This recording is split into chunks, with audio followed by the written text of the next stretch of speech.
Во имя Аллаха, милостивого и милосердного.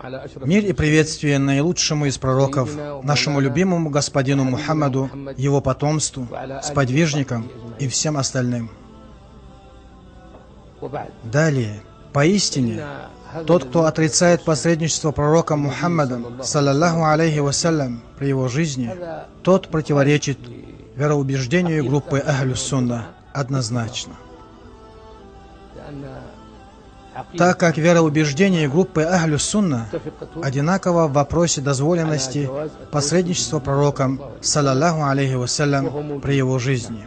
Это вопрос, по которому не разошлись во мнениях даже двое из группы Ахлюс-Сунна и мусульманских ученых. Да, есть разногласия вокруг дозволенности посредничества им после его перехода в иной мир, имеется в виду после его смерти.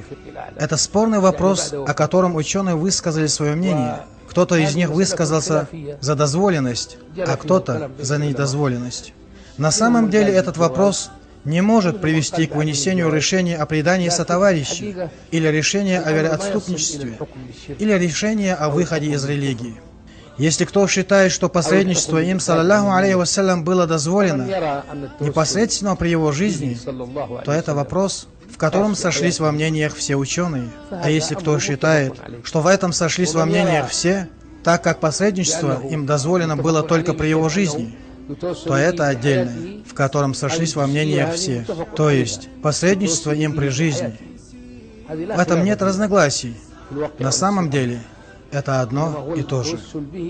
А что касается посредничества им после его смерти, могу направить вас, своих братьев, друзей и дорогих мне людей, что тут разногласие в одном моменте, в правильном произношении.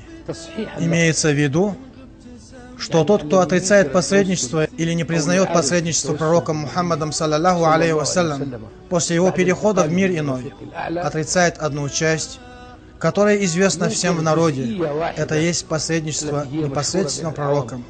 Например, говорят: «О мой Аллах, я прошу Тебя и молю Тебя посредством Твоего пророка».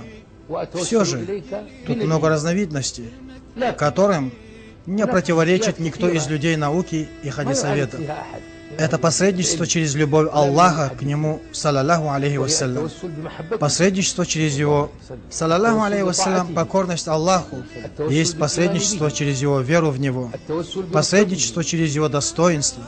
И пока не затрагивают тему посредничества непосредственно с самим пророком, никто не противоречит посредничеству такими способами. Во главе списка таких ученых стоит шейх Ибн Таймия. Поистине шейх Ибн Таймия, да простит его Аллах, в своих известных, больших, множественных, очень распространенных книгах вынес решение. Одна из этих книг, его известная книга «Важное правило». Шейх Ибн Таймия, его книга «Важное правило в мольбе и посредничестве». В этой книге шейх вынес решение о том, что в посредничестве пророком, саллаллаху алейхи вассалям, через его покорность, его любовь, его степень, его достоинство, его веру в Аллаха нет ничего недозволенного. То есть это решение в этом вопросе до такой степени, я считаю это, не только я, а наши шейхи и ученые считают это от шейха Ибн Таймия разумным и справедливым в ограничении разногласий. Конечно, с мнением Ибн Таймия, кроме него самого, никто и не считается. Но в этом случае, в этом вопросе, решение, вынесенное шейхом Ибн Таймия, считается справедливым. Шейх Ибн Таймия, когда не соглашался или не признавал посредничество непосредственно пророком, взял и вынес решение дозволенности в данном вопросе посредством чем-нибудь другим, исключая непосредственность, связанную с непосредственностью самого пророка. А это посредничество верой в Него, посредничество любовью к Нему, посредничество преданностью Ему, посредничество любовью Всевышнего Аллаха к Нему. Получается, что молящий должен просить так: «О Аллах, поистине я люблю Твоего пророка Мухаммада, саллаллаху алейхи вассалям, и я прошу Тебя посредством моей любви к этому пророку». Это один пример. Или, например, молящий говорит: «О мой Аллах, я убежден, что Твой пророк Мухаммад, саллаллаху алейхи вассалям, любит Тебя». В этом тоже нет ничего недозволенного. Этому никто не противоречит. Кого мы найдем несогласным в вопросе, что пророк любит Аллаха? Этот вопрос, который является убеждением, что пророк любит Аллаха, или Аллах любит его, или сподвижники любят пророка, саллаллаху алейхи вассалям, или пророк, саллаллаху алейхи вассалям, любит сподвижников. Аллах создаст людей, которых будет любить, а те, в свою очередь, будут любить его. Вот этому убеждению до этого момента не противоречит никто. Получается, что шейх Ибн Таймия, а он один из главных противников или один из главных оппонентов в вопросе посредничества, считает, что если я пойду и скажу: «О мой Аллах, поистине я люблю твоего пророка Мухаммада и прошу тебя посредством своей любви к этому пророку, и прошу тебя посредством своей любви к этому пророку». Вот это по мазхабу шейха Ибн Таймия правильно, а этому никто и не противоречит. Если кто-то пойдет и скажет: «О мой Аллах, я убежден, что твой пророк Мухаммад любит тебя, и я прошу тебя посредством любви этого пророка к тебе», это тоже действительно и допустимо по мазхабу шейха, по мазхабу тех, кто наряду с шейхом, и по мазхабу тех, кто следует мазхабу шейха. Тут нет ничего недозволенного.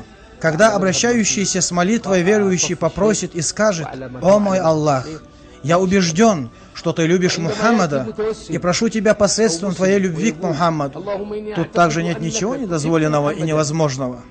Если кто, то придет и скажет: «О мой Аллах, я убежден, что твой пророк Мухаммад любит нас и стремился к тому, в чем благо для нас.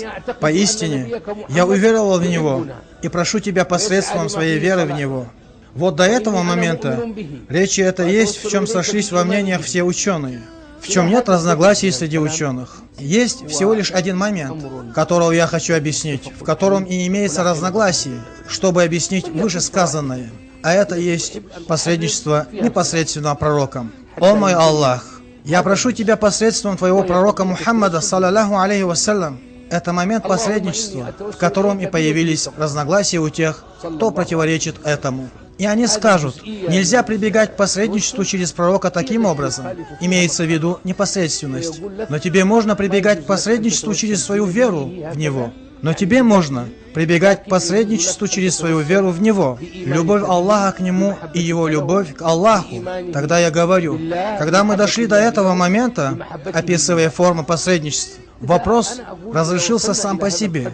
Так какая разница между тем, кто говорит: «О мой Аллах, я прошу тебя посредством Мухаммада непосредственно», и между тем, кто говорит: «О мой Аллах, поистине я люблю твоего пророка и прошу тебя посредством своей любви к нему».